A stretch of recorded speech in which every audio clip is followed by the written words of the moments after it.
Deputado Roberto Andrade. Pelo que pese, senhor presidente, senhor deputado, as palavras do professor Mourão,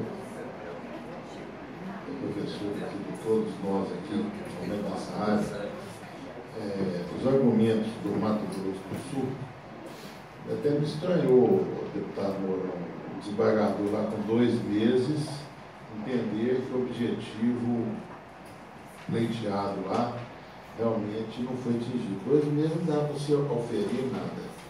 Não há nenhuma renúncia de receita, nós estamos apenas mudando a forma de pagamento.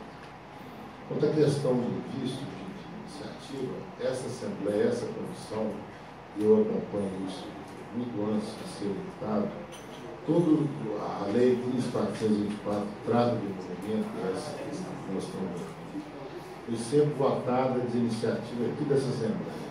Então nós temos aí, desde 2003, final de 2003, 2004, iniciativas de deputados da Assembleia que alterou a nossa cobrança de rendimentos, nas questões de gratuidades, que foram, inclusive, criadas de gratuidade. O governo Cabo Júlio aqui, na época, houve uma lei que se deu um desconto para o fundo de ação tributária. Na época, houve iniciativa da Assembleia, uma redução dos emolumentos para esse fundo.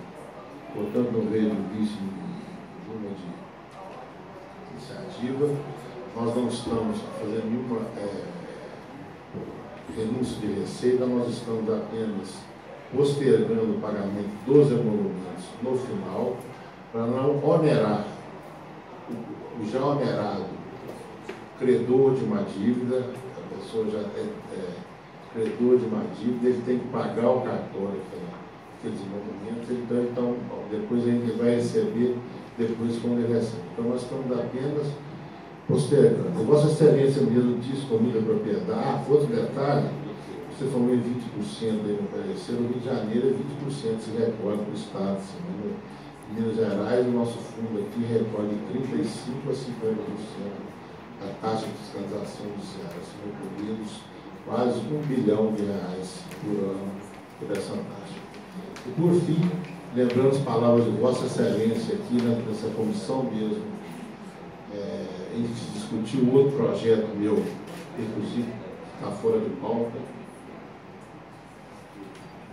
Vossa Excelência disse textualmente, em primeiro lugar, o interesse do público do usuário. E aqui nós estamos, quando a gente dá essa faculdade ao usuário de não ter que pagar os emolumentos no ato de apresentação, nós estamos, em primeiro lugar, visando o interesse do usuário. Como é assim hoje, deputado Mourão, na questão dos títulos da dívida ativa, quando o Estado, o município, a União apresentam seus títulos a protesto, o Estado não paga os seus emolumentos no momento em que apresenta o título. Esses emolumentos são pagos quando o devedor da dívida ativa quita sua dívida lá no final do pagamento. Portanto, peço aos pares dessa comissão pela aprovação do parecer do nosso ilustre relator, deputado Leonel.